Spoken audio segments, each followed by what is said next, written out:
He only brushed the handlebar as he passed the row of parked motorcycles outside the bar. Coffee from his cup spilled, staining the gleaming Harley. The hulking biker didn't see an accident. He saw an 84-year-old man in a worn navy jacket, and that was reason enough to strike. A sharp crack. Veteran Samuel Carter fell to the sidewalk, still clutching the loaf of bread he'd just bought. The crowd inside the bar stared. Phones stayed tucked in pockets. No one stepped forward. Why were they so indifferent? 30 minutes later, the silence shattered. The sky roared with rotor blades. A Black Hawk swooped down Hawthorne Avenue. Tactical soldiers poured out like a storm. That wasn't just any old man. That was a commander's father, and her unit was watching. All right, my dear audience. Brace yourselves for a story that'll leave you speechless. Take a second to like this video and subscribe, but only if you truly feel what I'm putting out here. And drop a comment below letting me know where you're watching from and what time it is for you.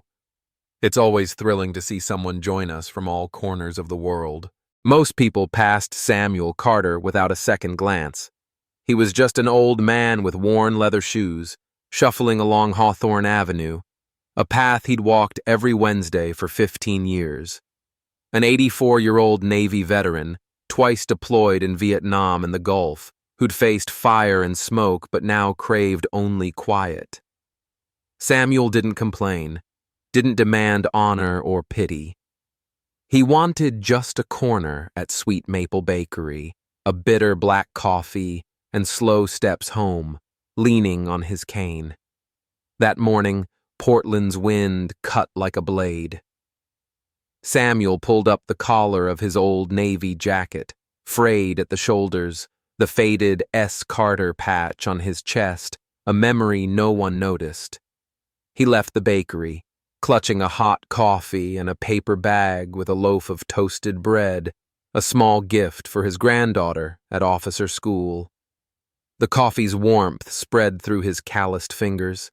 He smiled, his heart light, unaware a moment was about to shake the city. Across the street, outside Rusty Anchor Bar, a group of bikers lounged against gleaming Harley-Davidsons. Their raucous laughter drowned the wind. Samuel didn't mind. He was used to noise. Bombs exploding in Camran Bay, nightmares jolting him awake from war. This laughter was nothing. But as he passed, his jacket sleeve brushed a bike's seat, his coffee tilted, a few dark drops staining the chrome. The bike wobbled slightly, didn't fall. Samuel stopped, turned, raised a trembling hand. He smiled, a small apologetic smile, his eyes sincere. His old jacket, he thought, was bulkier than he realized. No offense meant, no carelessness. He was just old and kind. But Jake Morrow, the tallest biker, stepped forward. His sunglasses glinted in the noon sun. No questions, no glance at the bike. He shoved Samuel's chest hard. A dry crack echoed. Bones hit the sidewalk like a hammer's blow. The coffee cup shattered. The bread rolled into the gutter. The paper bag tore open. The crowd inside Rusty Anchor peered through the window. Some smirked. The clink of beer glasses continued. No one moved. One man sipped his drink, swiveled his stool. A waitress glanced out, then turned back to wipe tables as if nothing had happened. Samuel didn't cry out. He sat up, knees trembling, face flushed. Not from pain, but humiliation. His cheek burned. He didn't touch it. Instead, he bent down. Trembling hands gathered the soggy bread, flecked with dust and motor oil. He placed it in the torn bag, gently, as if it still mattered. Each slow movement a silent vow. His dignity hadn't crumbled, though his body was frail. Passers-by hurried on. A couple crossed the street, avoiding his gaze. Jake rejoined his friends, laughing loudly.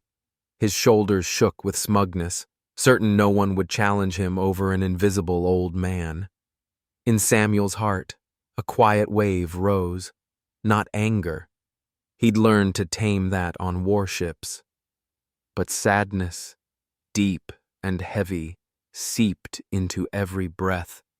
He'd once pulled comrades from a burning ship, stood firm on the edge of life and death. Now, at 84, he couldn't make a stranger pause, even to offer a tissue. His hearing aid buzzed faintly, but his pride rang louder. He sat on a bench by the bus stop, hands gripped his cane, eyes staring far off. The crowd remained oblivious. Jake lit a cigarette, bragging to his buddies, his tone dripping arrogance. Samuel said nothing. He adjusted his jacket, wiped blood from the corner of his mouth with his sleeve, and reached into his pocket. An old phone, its screen cracked, showed one contact. Falcon 9. He touched it, leaned back, and waited. No anger, no fear, only a quiet resolve, as if he knew a storm was coming. Outside Rusty Anchor, a group of bikers gathered, leaning against gleaming Harley-Davidsons. Their chrome shone like victory trophies. Their laughter boomed, loud, drowning out the wind, as if the whole street belonged to them. Samuel Carter walked by, slowly. His worn leather shoes tapped the sidewalk. At 84, he paid them no mind. He was used to noise, screaming bombs in Da Nang, roaring waves on warships, sounds that once quickened his heart. This laughter, compared to his past, was a mere breeze. But today, fate chose a small moment to change everything. Samuel clutched his coffee. Its warmth spread through calloused fingers, a paper bag with toasted bread tucked under his arm. He walked on, ignoring the bikers, wanting no trouble. In his heart, he carried a steadfast calm, forged through 2 wars. But as he passed, his old Navy jacket, frayed and worn, brushed a bike seat. His coffee tilted, a few dark drops staining the glossy chrome. The bike wobbled slightly, didn't fall. That small sound was like a challenge. Jake Morrow, the tallest biker, leapt from his seat. His sunglasses glinted in the sun. His eyes flashed, not with anger, but with a chance to assert dominance. No questions, no inspection. He shoved Samuel's chest hard, a push laced with contempt. The sound of Samuel's bones hitting the sidewalk echoed, dry, like a hammer striking silence.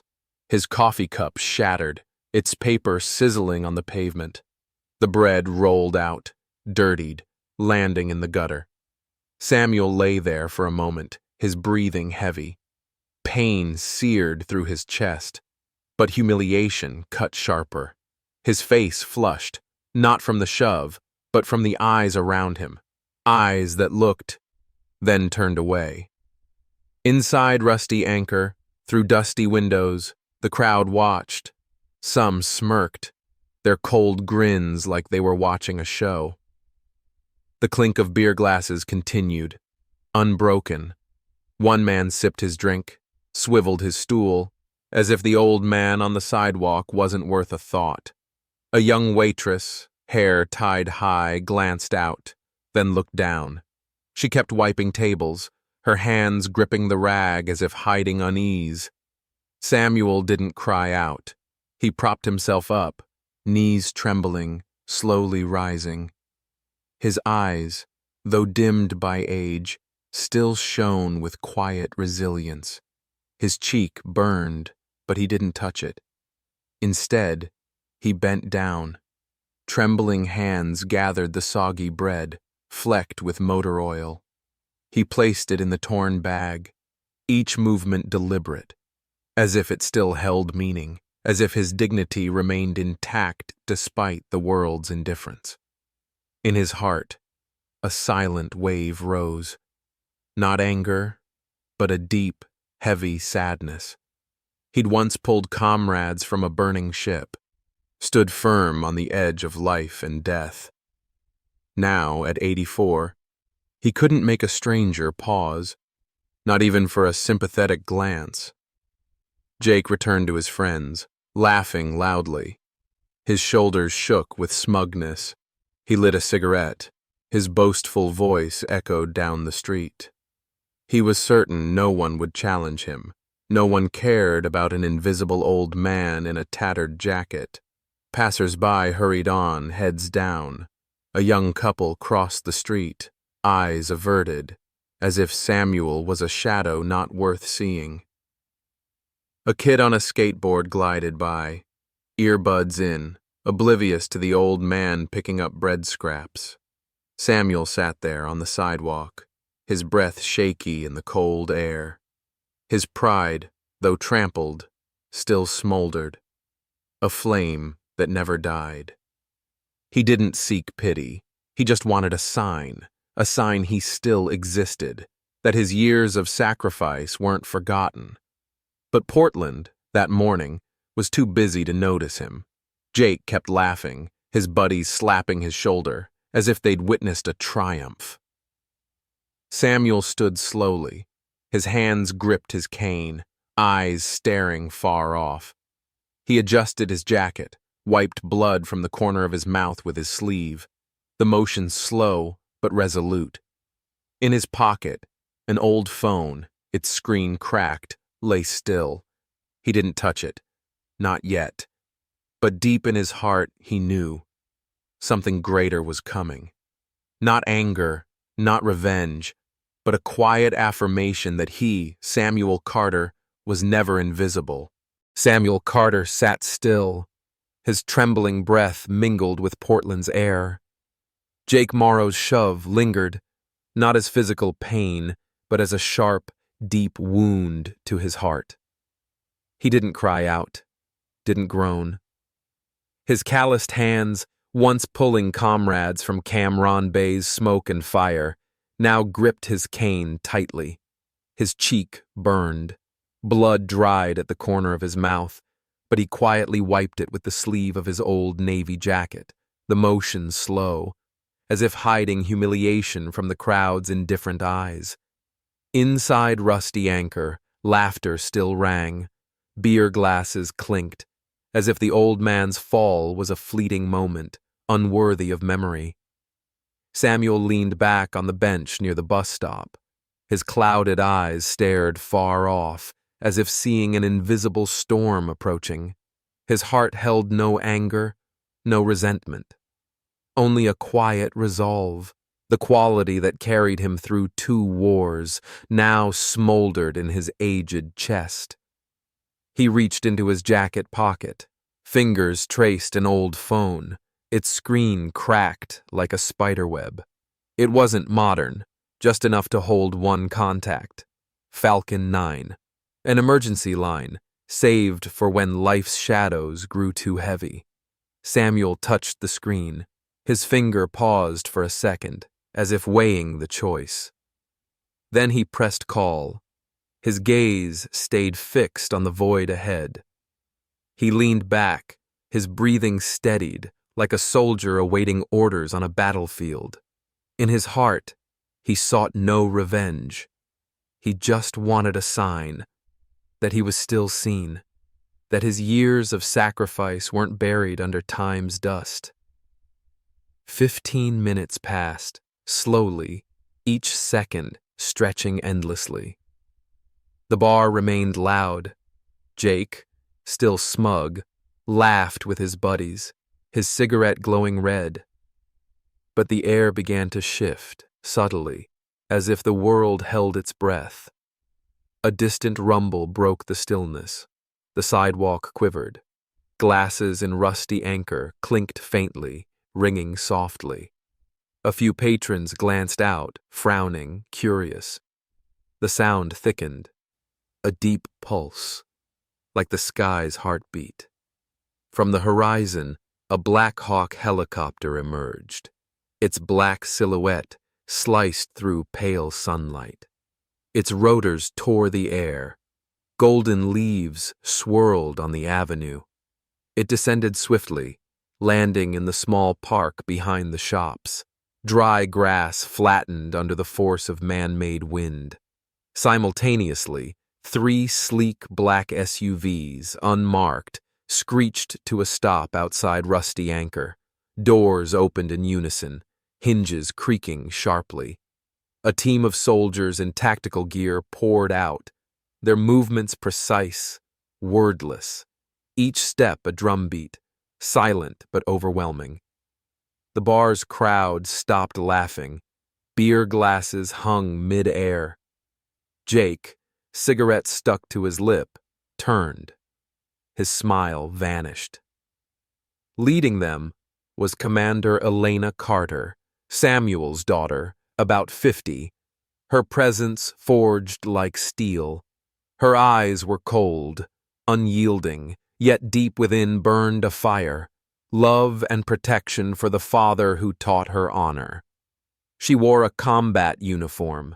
The Navy Special Forces patch gleamed on her shoulder, a symbol of authority and duty. She strode straight to the bench, each step shattering the street's apathy. Kneeling beside Samuel, she gently touched his cheek. Her fingers wiped the dried blood. The gesture was tender, but her eyes, when they lifted, were a wordless warning. Samuel looked at his daughter, his eyes brightening, not with pride, but with quiet acknowledgement. He said nothing. He didn't need to. Elena's presence spoke for him. Jake, among his friends, froze. He saw the patch on Elena's shoulder, saw the soldiers fanning out behind her, forming a silent, oppressive arc. His smug grin dissolved, like steam off hot asphalt. He raised his hands, a feeble gesture, as if to justify himself, but no one cared. The bar's crowd, now deathly quiet, peered through the windows, phones forgotten in hands. A waitress ducked behind the counter, her breath quickened. Samuel remained seated, hands gripping his cane, his face free of anger. He just watched, silently, like a soldier accustomed to awaiting justice. Elena stood, her gaze locking onto Jake. No weapon needed, no threats spoken. Her presence alone made the street realize they'd just witnessed an unforgivable mistake. He had touched a commander's father. Dear audience, take a moment to relax or grab a glass of water, then keep listening. The story's twists are just ahead. Drop a comment below. Tell me where you're watching from and what time it is. It's always exciting to see who's joining us from around the world. Comment 1 if you love this story. Let us know to keep bringing you more incredible tales. Hawthorne Avenue sank into a stifling silence, as if the world held its breath under the weight of the moment. Elena Carter rose from her father's side, her eyes locked on Jake Morrow, not once blinking, not wavering for a second. In that gaze burned a fire, not explosive anger, but the resolve of a soldier, a daughter driven to protect the dignity of the father who taught her honor. She didn't shout, didn't threaten. Her voice rang out, calm, sharp as a blade slicing through the biker's smug veneer. Her words were brief, but each syllable struck like a hammer, reminding him the man he shoved once pulled 8 comrades from a burning ship in Kamran Bay, when Jake hadn't yet known life. In Elena's heart, a wave of emotion surged, love for her father, pain at his humiliation, and determination to restore what was stolen. But she restrained it, kept it deep in her chest, letting only her eyes speak. Jake stepped back, His arrogant smile dissolved like steam on glass. Sweat beaded on his forehead. His eyes wavered, realizing his mistake for the first time. In his mind, his initial confidence crumbled, replaced by vague fear. He raised his hands, a feeble gesture, as if pleading without daring to speak. He looked at Elena, at the Navy Special Forces patch on her shoulder, and his heart pounded. Not from her power, but from knowing he'd touched what he shouldn't have. The pride that drove him to shove Samuel now became a burden, crushing his chest, making his breath heavy. He wanted to speak, but his throat was dry, as if all excuses were meaningless before her gaze. Behind Elena, the Special Forces team fanned out, slowly, forming a silent arc, no weapons in hand, no wasted movements. But their presence was an invisible force, freezing everyone in place. Their eyes swept the crowd, cold, precise, like machines honed through thousands of training hours. In each soldier's heart lay quiet respect, not just for Elena, but for Samuel, their commander's father, a man who'd lived a life of service. They needed no words. Their silence was a declaration that his dignity couldn't be trampled without consequence. Inside Rusty Anchor, the blaring hip-hop music cut off, as if someone had yanked the plug. Beer glasses hung mid-air, fingers gripping them trembling slightly.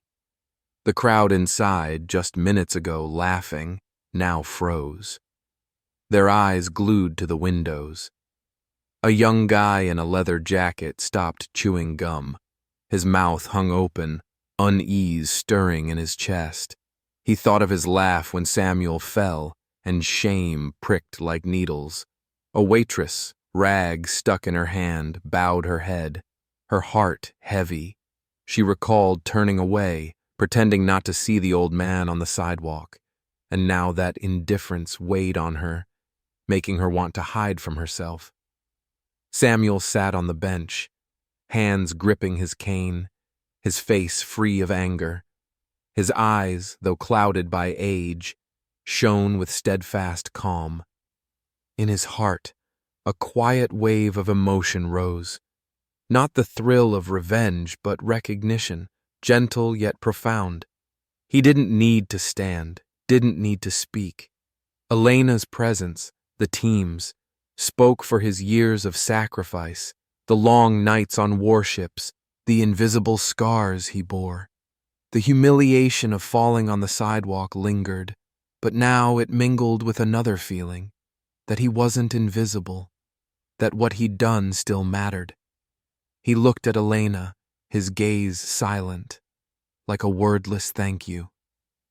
Suddenly, an older woman with green-dyed hair stepped from the crowd.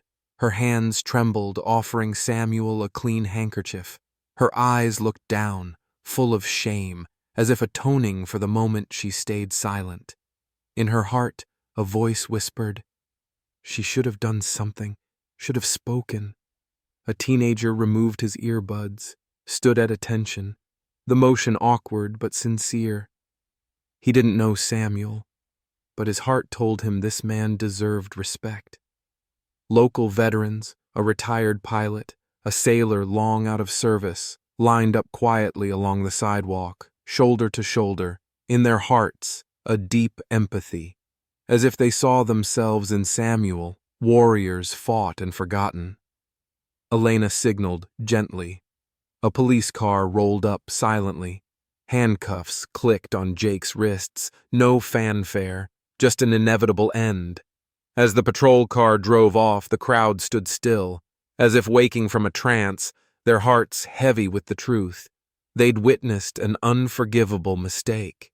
Hours after the incident, a raw video spread online, swift as wildfire across a dry field, images of Samuel Carter falling to the sidewalk, the roar of Black Hawk rotors tearing the air, Elena's piercing gaze confronting Jake, and the silent row of veterans standing at attention, all laid bare. No music, no edits, just stark truth.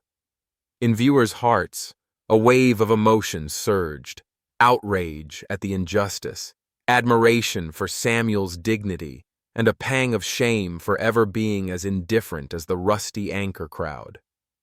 The video wasn't just an old man's fall. It was a reminder of unsung heroes, those society often overlooks. Portland's news stations seized the story, broadcasting it on big screens. Soon, it swept nationwide, from small towns to bustling cities. Samuel Carter, once an anonymous sailor, became a symbol of resilience, not because he sought glory, but because he stood firm, even by sitting silently on a bench, hands gripping his cane. In Samuel's heart, the video's spread held complex meaning. He didn't watch it, didn't read the praising articles. At 84, he needed no fame, but when his granddaughter called from officer school, voice choked with pride. A spark of warmth pierced his chest, easing the loneliness built over years. He recalled days on warships, pulling comrades from smoke and fire, not for medals, but because it was right. Now, he felt something similar. Not victory, but recognition. Gentle, yet profound. He still walked every Wednesday, worn leather shoes tapping Hawthorne Avenue, but now he was no longer invisible. Eyes looked at him differently, not with pity, but respect, as if they saw the invisible scars he carried. Rusty Anchor, where laughter once echoed as Samuel fell, posted a public apology on social media. But those dry words couldn't erase the memory of indifference. In the hearts of those who sat in the bar, unease crept in. A young man, who'd smirked as the old man fell, now bowed his head passing Sweet Maple Bakery, as if atoning for turning away. The waitress, who'd quietly wiped tables to avoid Samuel's gaze, now lingered by the window, wondering why she didn't step out. The bar's apology couldn't soothe the memory, but it sparked a quiet change in the community. Portland's mayor contacted Elena, his voice sincere yet cautious, proposing an event to honor Samuel. In Elena's heart, part of her wanted to refuse. Her father disliked fanfare, needed no stage. But she knew this wasn't just for him. It was for those who needed reminding of dignity's value. A week later, the small park behind Hawthorne Avenue became a simple stage. Chairs packed with young families to silver-haired veterans. A student choir, in crisp white shirts, sang Star-Spangled Banner, their clear voices echoing through the air. Samuel arrived in a wheelchair, not from weakness, but because, for the first time, he let someone push him, a small but meaningful gesture. In his heart, a strange feeling stirred, not pride, but relief, as if the weight of invisibility was finally lifted from his shoulders. The crowd stood, not out of protocol, but from a deep recognition, as if they saw themselves in Samuel, those forgotten, those undervalued. An older man, once a pilot, gripped his cap tightly, eyes misty, recalling days society overlooked him after war. A young girl, clutching flowers, stepped forward, placing them beside Samuel, her heart racing with admiration. A bronze plaque rose beside Rusty Anchor, etched with "Honoring Sailor Samuel Carter, Silent Shield of Dignity." Each word was a promise that his story wouldn't fade. The park was named Carter Green, a simple name carrying the weight of change. Every Wednesday, as Samuel walked the avenue, someone always waved. A boy on a bike, an elderly woman with a cane, a veteran bowing in respect. In their hearts, Samuel wasn't just an old man. He was a symbol of the best in us, of those who stand firm, even when the world turns away. After his arrest, Jake Morrow sat in a cold cell, his heart heavy. At first he felt only rage, but slowly, the image of Samuel Carter falling to the sidewalk haunted him. One night, he took a pen, his trembling handwriting scrawled on paper. The letter to Samuel bore no return address, no plea for forgiveness. It held only a simple promise: he would change. In Jake's heart, a wave of remorse surged, not for the handcuffs or the looming trial, but because he realized that shove didn't just hurt an old man, it trampled the dignity of someone who'd sacrificed a lifetime. The letter was a first step, frail but sincere, like a flickering lamp in a soul once shrouded by the darkness of resentment. Samuel received the letter. He read it in his small apartment on Hawthorne Avenue. The shaky handwriting reminded him of letters from comrades long ago, broken soldiers after war. He didn't respond immediately. In his heart, there was no anger, only a profound calm, forged through years facing smoke and fire. He thought of Jake, of his misguided anger, and saw a familiar shadow. Soldiers he'd known, lost but not hopeless.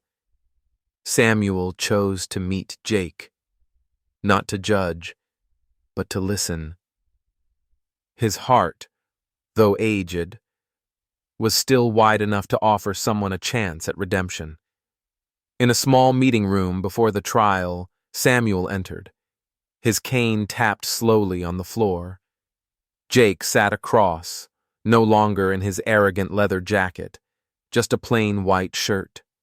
His hands clasped so tightly his knuckles whitened. Sweat beaded on his forehead. His eyes cast down, as if afraid to face the man he'd shoved.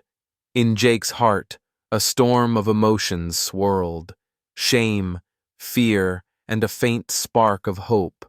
He confessed, voice halting, about his Vietnam veteran father who abandoned their family under unhealed psychological wounds.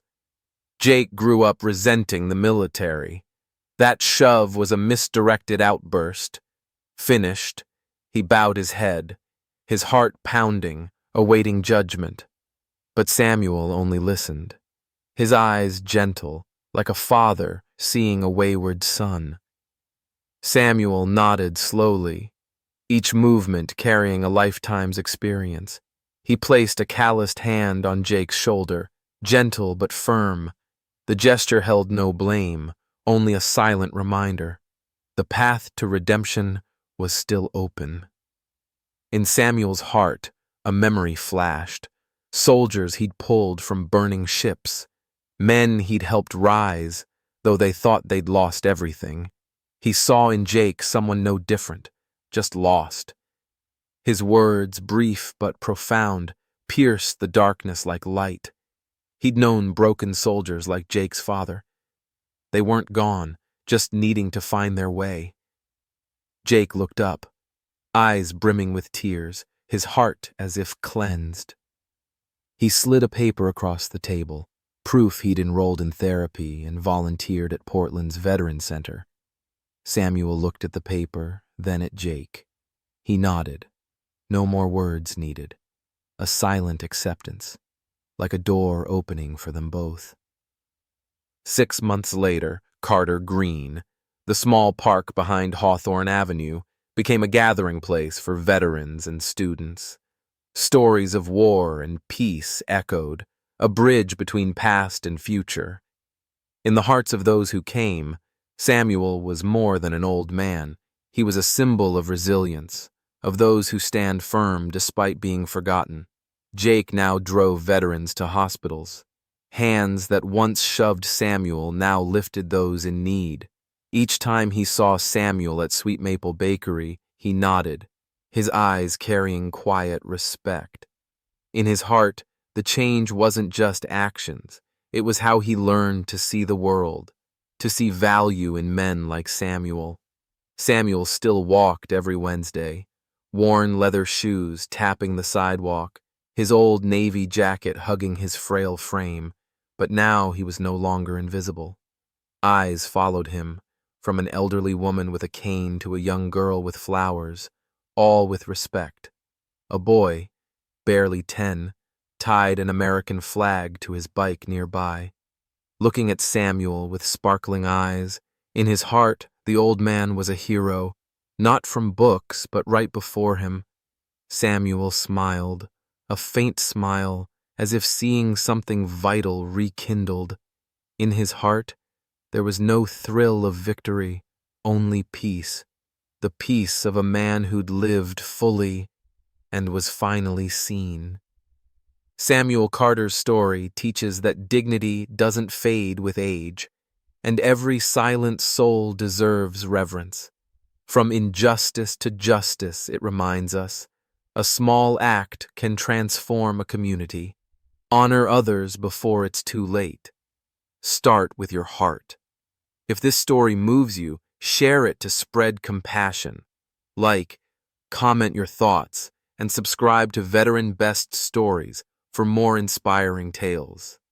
Thank you for joining us. Don't forget to comment below. Tell me where you're watching from and what time it is. It's always exciting to see who's with us from around the world. Comment 1 if you love this story. Let us know to keep bringing you more incredible tales.